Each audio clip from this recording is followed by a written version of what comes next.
Watering the landscape is a challenge around here because often we have high temperatures and not much rain, especially in late summer. And that really takes a toll on plants, grass, and flowers and trees. Well, Emily Swihart from the University of Illinois Extension Service is here with a summer watering guide because it changes like so often. It does. We cannot count on rain in the summer months. You can sometimes, the pattern is that earlier it will rain a lot and then it just dries up. Generally, yeah. Generally we get some adequate rainfall in the earlier months of summer, June into July, and then by the end of it we're just begging for that rainfall. Well, when you brought this in, I said, what's this for? Is this for watering something? You said, this is for watering people. We got to water people. So you cannot take care of a garden if you're not taking care of yourself. So this is a reminder to folks to take water out with you when you're gardening in the hot weather. Go out early in the morning. Is this your water jug? It's one of them. Yep. Oh my goodness, it's been through the wars. I am serious about hydration. Yes, no, I bet you are. Yeah. Because you're an outdoor girl. Yeah, yep. Yes. And we've had some really hot temperatures. We can do that, and so making sure that you're staying hydrated. Start there. Yep, staying hydrated. So taking water out, setting reasonable goals when you're out in the heat. So you don't have to weed the whole garden. You can take pieces of it and then stop after a bit and take a rest. Doing it in the morning or in the evening when it's a little bit cooler, when the sun is not quite so hot. And do the plants like that better? What's the best time of day to water? To water your plants, morning is best because you want to make sure that that water is getting into the soil, but then it's also drying. If you get any water on the leaves, it's going to evaporate or dry during the day. You do not want moisture sitting on the leaves of plants that can cause some fungal diseases and promote some fungal issues. I know you see people standing out just hosing down things, but you like these soaker hoses. Yeah, there's a couple of tools that I brought just to show folks some options to help get the water to the root systems instead of on the plants, because that is a pet peeve of mine. Yes, just water shooting on top of You really don't want to water the top of a plant. No. So that's why you guys can't see this, but they're the little holes. Yeah, this is a soaker hose, and it's got holes like perforations all the way along it, and so when water is running through it, it's actually just leaking all over the place. And so you lay it out. Yep.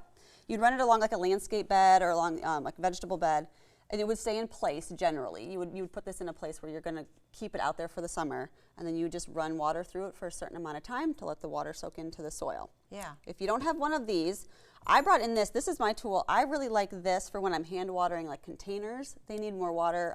They'll dry out faster. But I like this for two reasons. First, I can change the pressure here, so I can control how quickly the water is going through the device, and then you can change the setting, the pattern in which the water is coming out. It's like a shower head. So it is. Yeah. It is. But so like sometimes you're going to want to shower things. The jet I never use. No. Because that just blasts the soil away from the the root systems or the mulch that you've so carefully laid down.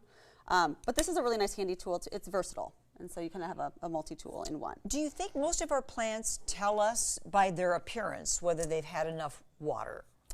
Some do, some don't. So some will wilt more than others. Others take a lot longer to show you signs of stress or drought stress.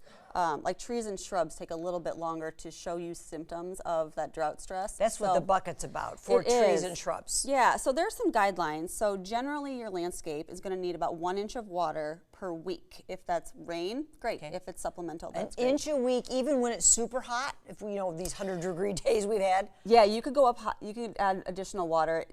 If it's there are some factors, yeah, like if your soil drains really well, you would add more water. If it's more of a clay soil and it retains water a little bit more, maybe you don't need as much. You want to test the soil, like feel it. The thing with this bucket is it has a hole in it. So this bucket is for like shrubs and trees. It takes a lot more water to water those larger plants in our landscape, and so this is a trick that I've used over and over, which is to take a 5-gallon bucket, drill a hole in the middle of it, or in the bottom of it down here, 1/4 inch hole.